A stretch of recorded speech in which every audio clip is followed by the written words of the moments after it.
Hello and welcome to another episode of the Drugs Guy, Medication Made Simple. In this episode, we're going to be discussing the topic of acute diarrhea. We'll start with some definitions. Diarrhea is a symptom and not a disease, and there are many causes. The World Health Organization defines it as the passage of 3 or more loose or liquid stools per day. Another definition might be more frequent passage than is normal for the individual. Acute diarrhea can be defined as lasting for less than 14 days. Persistent diarrhea can be defined as for lasting more than 14 days. And chronic diarrhea can be defined as lasting more than 4 weeks. Pathophysiology. How does diarrhea happen? One mechanism is that there is increased osmotic load in the gut lumen. This draws more fluid into the lumen, and this is what happens when we take osmotic laxatives. This will stop if the person fasts. Another mechanism is via increased secretion, and this is normally caused by infection. This will continue even if the person fasts. There can be increased intestinal motility, and this is where there is increased frequency but the same volume. This can happen in diabetes and hypothyroidism. Finally, inflammation of intestinal lining can occur, and this happens in inflammatory bowel diseases. So what are the main causes of diarrhea? The first main cause to discuss would be infection. This can be viral, for example norovirus, which is known as the winter vomiting bug. It can be bacterial, and this can be via Salmonella, Shigella, Campylobacter, C. diff, and many others. Or it can be parasitic, and this can include Giardia or Cryptosporidium, amongst others. Drugs can cause diarrhea, the most obvious being laxatives, but so can antibiotics, chemotherapy, metformin, NSAIDs, and SSRIs, amongst many others. Other things that can cause diarrhea would be anxiety, allergy, and appendicitis.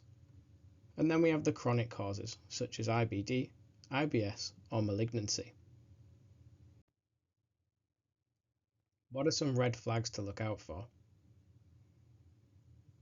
Any unexplained loss of appetite, any unexplained weight loss, if there's any blood in the stool, if there's an abdominal mass present, or a change in bowel habit if over 60.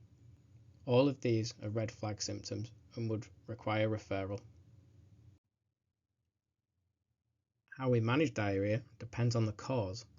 The first thing to do in any scenario would be to rule out any red flag symptoms. The next thing would be to try and ascertain the cause of the diarrhea. For example, infection would be likely if the patient was experiencing a fever, was vomiting, had recently travelled abroad, or had recently eaten a meal out. The next thing to do would be to assess for dehydration, and this could be done by asking things like, is the patient lightheaded? Do they feel dizzy? Are they tired? Are they experiencing muscle cramps? We would refer the patient to the GP for a stool sample if they were systemically unwell, if they had blood or pus in the stool, if they were immunocompromised, or if they had taken recent antibiotics, had a recent hospital admission, or were using a PPI, as all of these can increase the risk of C. diff. If there are no concerns, then symptom management is available over the counter, and we will discuss this next.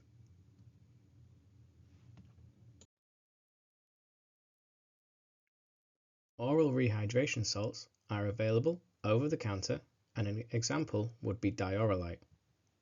These come as flavoured sachets which you add to water.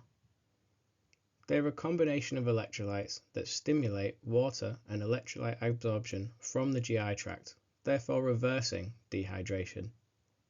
The dose is 1 or 2 sachets after each loose motion.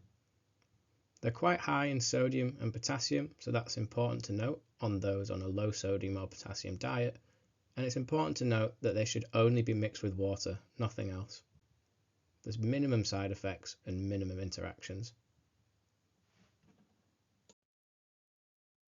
We will now discuss the use of antipropulsives such as loperamide. This is available as a prescription-only medication and also as a medication available to purchase from pharmacies.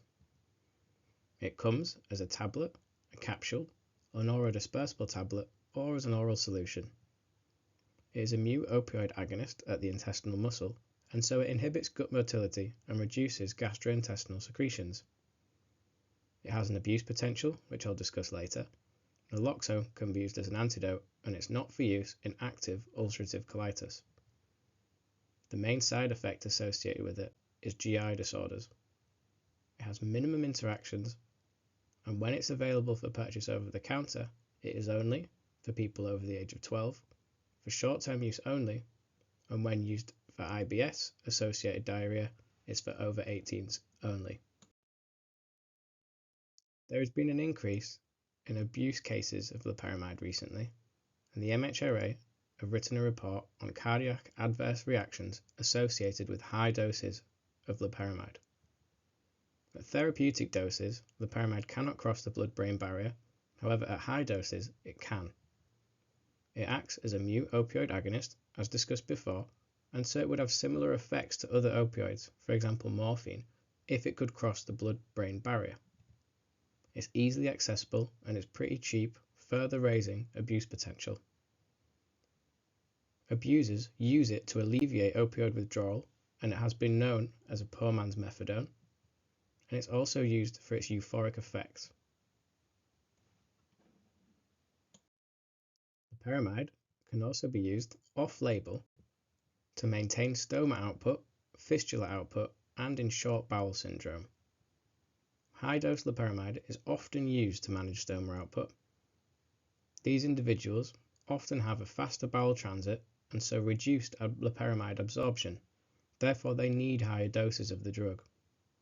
Doses seen are often 12 to 24 mg 4 times a day. This is much higher than the doses licensed for use in diarrhea. Patients using high doses should have ECGs every 3 years to monitor the QT interval.